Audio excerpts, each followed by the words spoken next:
I'm Kevin Nelson. Here's a look at what's going on this week in the news. We begin with news from Rome. The Vatican has announced that Pope Francis will celebrate the November 2nd Feast of All Souls Day with a mass commemorating all those who have died in war at the Sicily-Rome American Cemetery and Memorial. More than 7,800 members of the U.S. military are buried at the 77-acre cemetery in Nettuno, which is about 45 miles south of Rome. Many of the soldiers died in 1943 during Operation Husky, which was the Allied campaign to liberate Sicily from the Axis powers in World War II. After the Mass, Pope Francis will visit the monument at the site of a mass execution in which 300 Italian civilians were killed by Nazi troops in 1944. In news from around the world, pieces are coming together as organizers continue to prepare for the upcoming World Meeting of Families taking place in Dublin in August of 2018. After an open call for submissions for a theme song for the meeting, the official hymn has just recently been announced and released. Rome Reports has more from Dublin. As the months continue to pass as a perpetual countdown for the World Meeting of Families in Dublin, Ireland, the official hymn, A Joy for All the Earth, has been chosen and released to the public. After an open call for theme song ideas, composer Ephraim Feely's song was selected among many submitted. It is a very joyful hymn. There's a very strong refrain, very joyful refrain, and there are verses then that speak about love. There are verses that speak about justice. The text coming from the famous papal document Amoris Laetitia. He says his song also represents the social responsibility families have to help and love others as being part of the world family and the church. The World Meeting of Families will be young people, old people, people of all ages, of all races, of all creeds maybe, and nationalities. The video had to reflect that. So we have very, very seasoned, very experienced cantors, very experienced organists and musicians. And then we have a lovely children's choir as well, and they're refreshing, they're a joy to watch. The official video, recorded at Blackrock College in Dublin, helps portray this by involving people of every age.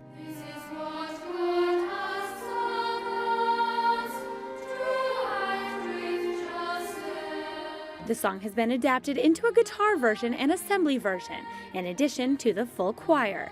It's also been translated into a number of languages, including Irish, French, Portuguese, Italian, and Spanish, to help everyone feel more comfortable as they prepare to celebrate families in August 2018. Looking now at news from around the country, leaders of the U.S. Conference of Catholic Bishops have praised the Trump administration's recent move to expand the exemption to the contraceptive mandate for religious employers.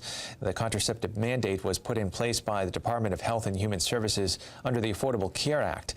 In a statement, Cardinal Daniel DiNardo, USCCB President, and Archbishop William Lori, Chairman of the USCCB's Ad Hoc Committee for Religious Liberty, said the new rule corrects an exceptional failure by federal regulators that should never have occurred and should never be repeated.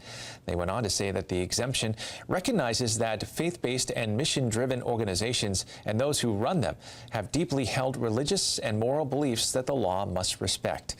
While providing an exemption for religious employers, the new rules maintain the existing federal contraceptive mandate for most employers. The new rule is open for comments for a 90-day period and will likely face legal challenges, which already began in a lawsuit filed October 6 by the American Civil Liberties Union on behalf of members of the ACLU and Service Employee International Union United Healthcare Workers West, who say they are at risk of losing their contraception coverage because of where they work or attend school. And finally in the news, at a gathering in Rome recently, participants discussed plans to restore the Christian presence in Iraq after ISIS's efforts to eliminate Christians from the Middle East. The plan will require money, but also efforts to make sure that Christians and other religious minorities in the region will be able to live in peace and safety. Rome Reports has more on this kind of Marshall Plan. There is complete devastation in many villages in Iraq and considerable damage in others following jihadism. This is seen especially in those churches where the terrorist rage had one objective: to completely eradicate a Christian presence in the Middle East. To stop the diaspora and for Christians to return to their homes on the Nineveh Plains, the Pontifical Foundation Aid to the Church in Need has come up with a kind of Marshall Plan to rebuild that which barbarism has sought to destroy. More than 13,000 homes, schools, and churches have been completely or partially razed. In Rome, the principal actors involved in this project met with a clear purpose: to explain that for a person to return to his home, he needs not only a roof where he can take shelter, but also safe conditions, so that he does not have to flee again. They further declared that in Iraq, Christians must not be recognized or tolerated as a minority, but rather as citizens with full rights. The Holy See, therefore, continues to reaffirm the importance of safeguarding the presence and the rights of Christians by means of adequate juridical instruments. The right to return of displaced persons and refugees under adequate conditions of security, respect for religious freedom, and above all, the importance of applying the concept of citizenship, which entails equality of rights and obligations. The Holy See is closely following this reconstruction, which will cost an estimated $250 million. It will also be necessary to respect the international and national laws, which recognize that Christians who've had their property taken from them have by law the right to recover them. Article 44 of the Iraqi Constitution says that each Iraqi has freedom of movement, travel, and residence inside and outside Iraq. And no Iraqi may be exiled, displaced, or deprived from returning to the homeland. Little by little, the zone is being revived again, and reconstruction will also offer new jobs. Despite the fragile situation, more than 1,400 families have returned to their homes to prevent Christianity from disappearing from the area.